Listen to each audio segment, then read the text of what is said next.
नमस्कार. तर आज आपण बनवणार आहोत छोले. पहिले आपण छोले छान उकडून घेऊयात. अरे छोले छान शिजलेले आहेत. वाटण्यासाठी लसणाची एक कांडी, 1.5 वाटी चिरलेलं खोबरं मिक्सरमध्ये ग्राइंड करून घेतल्यावर आपले वाटण तयार झाले आहे. तुम्ही हे वाटण 1 महिना स्टोअर करून ठेवू शकता आणि तुमच्या आवडीच्या भाजीतही घालू शकता. ग्रेव्हीसाठी 2 टोमॅटो, 2 कांदे, आलं, लसूण आणि मिरच्या. कढईत तेल गरम करायला ठेवून दिलेले सर्व साहित्य घालून रंग बदलेपर्यंत परतून घ्या.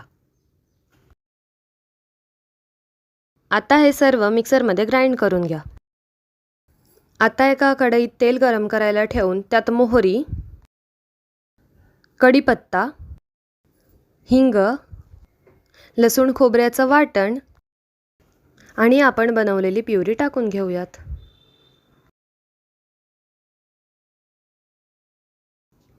हे सर्व छान मिक्स करून घेऊयात. आता यात तिखट, हळद. आता हे मिक्स करून त्यात उकडलेले छोले टाकून घ्या. चवीनुसार मीठ टाका. 1.5 चमचा गरम मसाला टाकून घ्या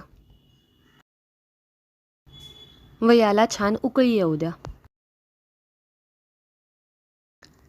वरून छान कोथिंबीर घालून घ्या. अशा प्रकारे आपले एकदम चविष्ट गरमागरम छोले तयार आहेत.